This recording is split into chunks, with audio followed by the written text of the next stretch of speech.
नमस्कार। मैं अभिषेक शर्मा। दोस्तों, आज मैं आपको एक ऐसी खबर बताने जा रहा हूं जिससे बिहार की पूरी राजनीति हिल गई है। तेजस्वी यादव को सपने में भी नहीं पता था कि राहुल गांधी इतना बड़ा दांव खेल जाएंगे। जो वोट बैंक 20 सालों से नीतीश कुमार की जेब में था, उसे राहुल गांधी ने एक झटके में अपने पास खींच लिया है। पटना में राहुल गांधी ने अति पिछड़ा न्याय संकल्प पत्र जारी करके नीतीश कुमार के दिमाग को चकरा दिया है। जिस ईबीसी वोट बैंक पर नीतीश की राजनीति टिकी थी, उसे राहुल ने अपने खेमे में लेने की घोषणा कर दी है। 36% ईबीसी आबादी को 10 बड़े वादे दिए हैं। आरक्षण की 50% सीमा तोड़ने से लेकर निजी संस्थानों में कोटा तक राहुल ने सब कुछ दे दिया है जो नीतीश 20 सालों में नहीं दे सके। सबसे बड़ी बात यह है कि तेजस्वी यादव भी इस मास्टर प्लान से हैरान है। वे समझ गए हैं कि अब नीतीश का गेम ओवर है। बीजेपी भी घबरा गई है, क्योंकि अगर ईबीसी वोट बैंक हिला तो एनडीए का किला ढह जाएगा। यह केवल एक मैनिफेस्टो नहीं, बल्कि नीतीश कुमार की राजनीति का अंत है। बिहार की राजनीति में जो हुआ है वो एक राजनीतिक भूकंप से कम नहीं है। राहुल गांधी ने पटना में ईबीसी न्याय संकल्प पत्र लॉन्च करके ऐसा दांव खेला है जिसकी उम्मीद किसी को नहीं थी। सबसे ज्यादा चौंके तेजस्वी यादव हैं, क्योंकि उन्हें भी यह नहीं पता था कि राहुल इतना बड़ा कदम उठाने वाले हैं। पिछले 20 सालों से नीतीश कुमार की पूरी राजनीति ईबीसी समुदाय के कंधों पर टिकी थी। जिन 112 जातियों को अति पिछड़ा कहा जाता है, उनमें नीतीश की अपनी कुर्मी जाति भी शामिल है। इसी वजह से नीतीश ने ईबीसी को अपना खास वोट बैंक बनाया था।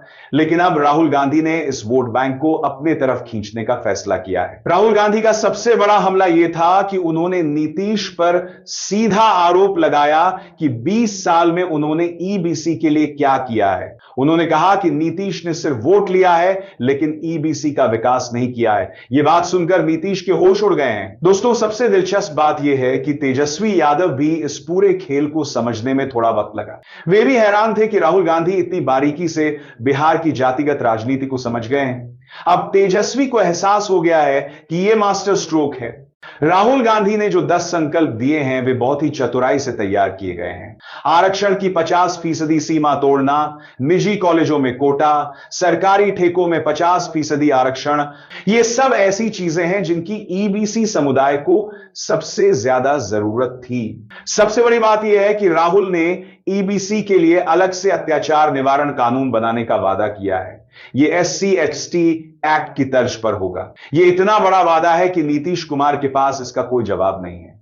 नीतीश कुमार अब दुविधा में फंस गए हैं। एक तरफ बीजेपी उन्हें सीएम चेहरा घोषित करने से मना कर रही है, दूसरी तरफ राहुल गांधी ने उनका मुख्य वोट बैंक ही छीन लिया है। अब नीतीश को समझ नहीं आ रहा कि क्या करें। दोस्तों, यह संकल्प पत्र सिर्फ ईबीसी के लिए नहीं, बल्कि पूरी सामाजिक न्याय की राजनीति को बदलने वाला है। राहुल गांधी ने साफ कहा है कि जाति आधारित जनगणना होगी और उसी के हिसाब से आरक्षण दिया जाएगा। सबसे चौंकाने वाली बात यह है कि राहुल ने भूमिहीन परिवारों को जमीन देने का भी वादा किया है। शहरी इलाकों में 3 डेसिमल और गांवों में 5 डेसिमल जमीन। यह इतना बड़ा वादा है कि नीतीश कुमार के पास इसका कोई जवाब नहीं है। तेजस्वी यादव भी समझ गए कि अब नीतीश कुमार की राजनीति खत्म हो रही है। ईबीसी वोट बैंक के बिना नीतीश कुछ भी नहीं है। आरजेडी के लिए यह सुनहरा मौका है कि वे फिर से बिहार में सत्ता पर काबिज हों। बीजेपी भी इस घटनाक्रम से बहुत घबराई हुई है। उन्हें पता है कि अगर ईबीसी वोट बैंक हिला तो एनडीए का पूरा किला ढह जाएगा। इसीलिए बीजेपी ने तुरंत इस पर प्रतिक्रिया दी और कहा कि यह मुसलमानों को फायदा पहुंचाने की साजिश है। लेकिन राहुल गांधी का जवाब भी तैयार था। उन्होंने कहा कि बीजेपी जितना चाहे झूठ फैलाए, लेकिन हम सामाजिक न्याय के लिए काम कर रहे हैं। यह जवाब सुनकर बीजेपी के नेता और घबरा गए हैं। राहुल गांधी की इस चाल से नीतीश कुमार की स्थिति बहुत कमजोर हो गई है। अब वे न तो बीजेपी के भरोसे हैं और ना ही उनका अपना वोट बैंक साथ है। यह ना घर का ना घाट का वाली स्थिति है। सबसे बड़ी बात यह कि प्रियंका गांधी भी 26 सितंबर को बिहार आने वाली। वे महिला वोट बैंक को साधने आ रही हैं। यह भी नीतीश के लिए बड़ा झटका है, क्योंकि महिलाओं का वोट भी नीतीश को मिलता था। दोस्तों, राहुल गांधी ने यह भी साफ कर दिया है कि यह सिर्फ पहला मैनिफेस्टो है। आगे और भी मैनिफेस्टो आने वाले हैं। मतलब अभी और बड़े दांव खेले जाने वाले हैं।